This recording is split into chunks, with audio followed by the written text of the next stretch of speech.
Hey, I want to ask you something that nobody in your leadership circle is going to ask you. And I want you to sit with it for just a minute before you answer, because the first answer that you want to give me probably isn't going to be the real one. The decision that you made last week that you're still second guessing, that hire that you almost keep making, the conversation that you've been avoiding for 3 months, the vision that you believe in completely, but you can't seem to fully commit to.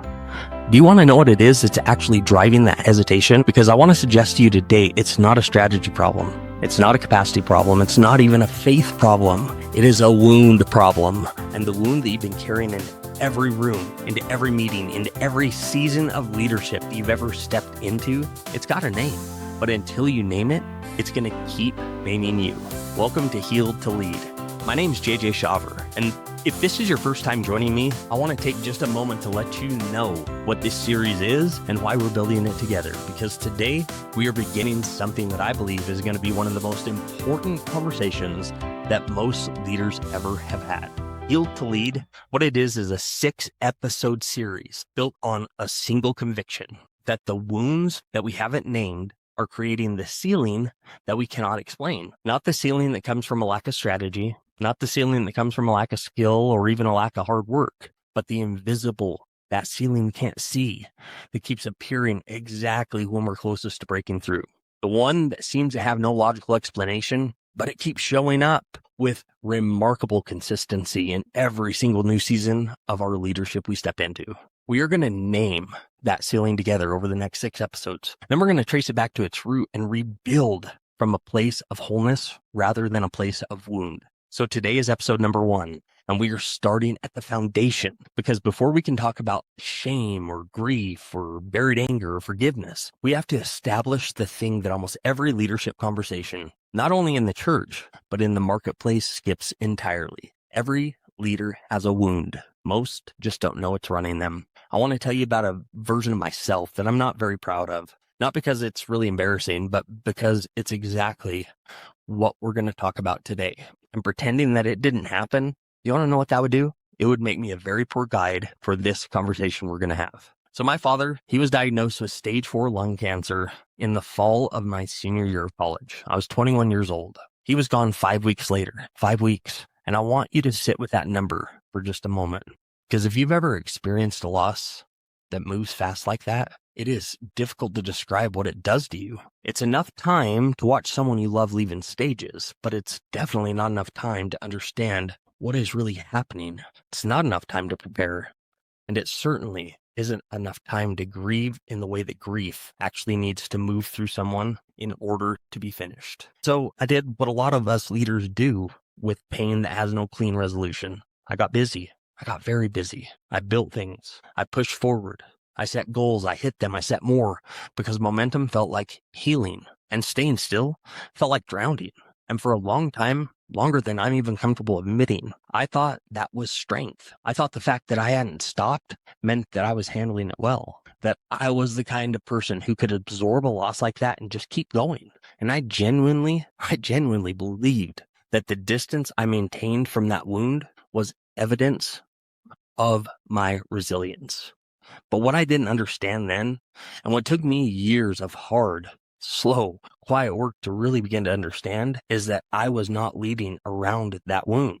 I was leading from it. Every decision I made about trust, about vulnerability, about how much I let people in, about how I responded to loss, to instability, and to change inside the organizations I was building, all of it was being filtered through the grief that I had never finished processing. The culture I was creating around me reflected in ways that I couldn't even see, because I was too close to it. And because naming the wound felt like, at the time, it felt like a luxury I simply didn't have. It took someone willing to ask me the right question. It wasn't, what are you building? It was, what are you running from? To begin to see what had been operating beneath the surface of my leadership for years without my awareness or my permission. Here's what I want you to understand as a real structural truth. This isn't some motivational idea. This is a principle that describes the way human leaders actually function, regardless of their gifting,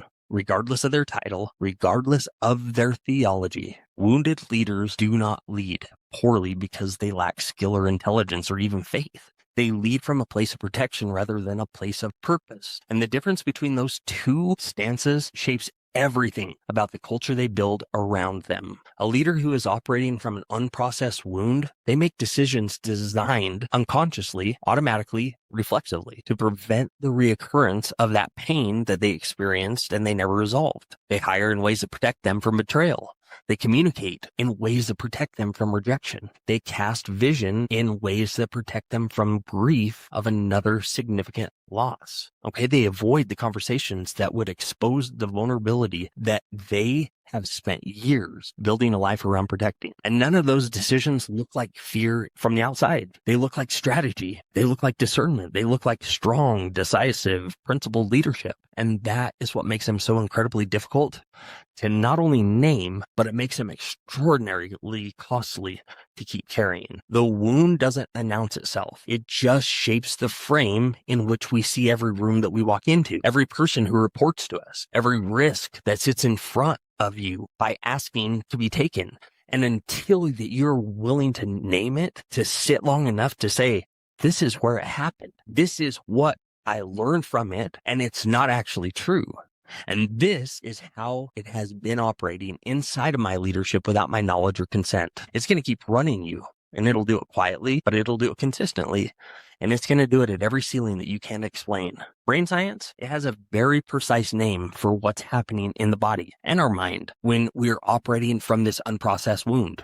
And I want to walk with you through what, not necessarily to make you feel diagnosed, but to take away the shame of wondering why you keep repeating the patterns that you consistently and consciously decide to stop. When you experience significant trauma or loss, and that emotional experience doesn't get fully processed, which happens in high achieving people more often than almost any other group, because high achievers have an extraordinarily huge capacity to move forward, for forward momentum, and a very low tolerance for sitting still in discomfort. Our brain encodes that experience not as history, but as an active threat. Our amygdala, which is the brain's threat detection center, and its first responder in any moment of perceived danger, it files that as unprocessed wound. And any ongoing situation that requires monitoring. And then for years or even decades afterward, our nervous system scans every new environment for the same signals, the same tone of voice, the same pattern of instability, the same kind of relational dynamic that preceded the original pain. When it detects even a resemblance to that pattern, it fires the same protective response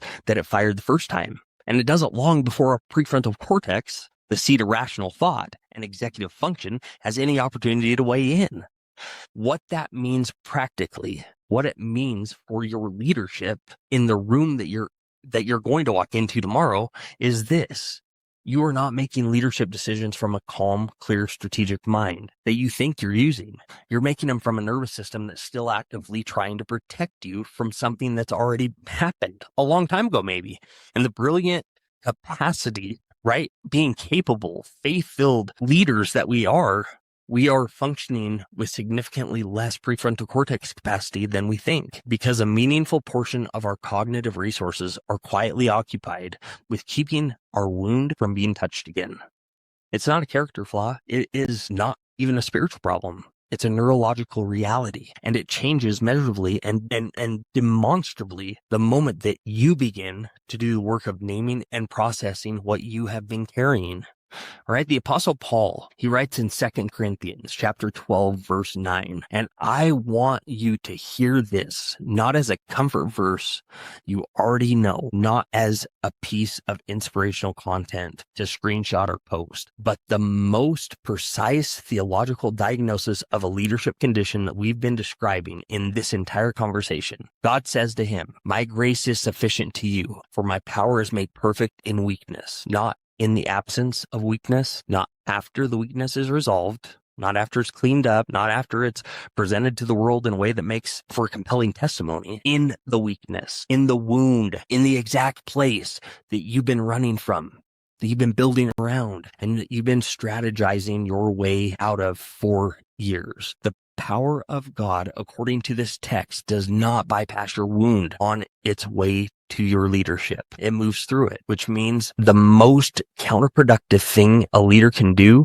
is seal that wound off and lead around it. because in doing that, they are not protecting themselves from weakness. They are insulating themselves from the very place where the power of God has declared it will be most present and most alive. You were not designed to lead in spite of what you've been through. You were designed to lead through it. And there is a version of your leadership on the other side of this work that looks nothing like what you've been building from the inside of a wound that you haven't fully let God touch. So let me give you something specific right now, something actionable to carry out of this conversation today. Because naming the wound is not a passive process. It does not just happen by accident or by good intention alone. All right. So the first thing we have to do, step number one, is we have to identify the pattern, not the incident. Don't begin asking yourself what the wound is. Begin asking yourself where you overreacted. Where do you go cold or go defensive or go distant faster than you can logically explain? Where do you consistently avoid a conversation that you know rationally you are more than equipped to have? The pattern is the fingerprint of the wound, and it is almost always more visible than the wound itself because the wound is carefully protected, but the pattern, it's exposed in every room we enter. The second thing, step number two, trace the pattern back to its origin. Once we've identified where we overreact, ask yourself the question that leaders almost never ask. They never think to ask. What does this situation remind me of? Not consciously, not the rational story that you would tell a mentor or a coach or a therapist. What does your nervous system recognize in this? What is the earliest memory that carries the same emotional signature as this pattern that you have identified in step one? Because our amygdala, it doesn't process logic. It processes similarity. And if you can find the original experience that your nervous system is still trying to protect you from, you have found the root of the wound. And that is precisely where the real work begins. Step number three, give the wound a name and say it out loud. This step will feel disproportionately powerful relative to how simple it sounds. That is not a coincidence. It is neuroscience and it is scripture working simultaneously. When you label an emotional experience with language, we activate our prefrontal cortex and we reduce the amygdala's threat response at the same time. Psychologists call this effect labeling. Scripture calls it confession, the act of bringing what is hidden into the light, because light is what dismantles the power of what has been living in the dark. Okay, say it out loud. Write it in a journal. Tell God exactly what it is. The wound loses its authority over your leadership the moment that you stop protecting it from the light. I want to close with this, and I want you to carry this into the week ahead because it is the thing that I needed someone to say to me during those years that I was leading from a wound that I had never been willing to name. You aren't broken. You are not disqualified from the leadership you were called to. You are not too far from wholeness to lead well, but you are too close to see it clearly right now. And that is not a permanent condition. That is a current reality that changes the moment that you decide that the leadership that you've been building from the inside of your pain is not the leadership that you were called to. Not because what you've built doesn't matter, but because what you have not yet seen, what becomes possible when a healed leader steps into the room. The culture within you is the culture that you create around you. What we are building in this series together over the next 6 episodes is a culture of wholeness. If this landed with you today, I want to ask you to do 3 things for me. The first thing is subscribe so you don't miss episode number 2. The second thing is share this with one leader in your life who needs to hear it. And the third thing is leave me a comment below with one word, just one word, that describes the wound that you've been leading from. You don't have to explain it. You don't have to write a paragraph about it. Just name it. That one word in the comments is the beginning of the work that we are going to be doing together in this series. Thank you so much for joining me, and we will see you next week.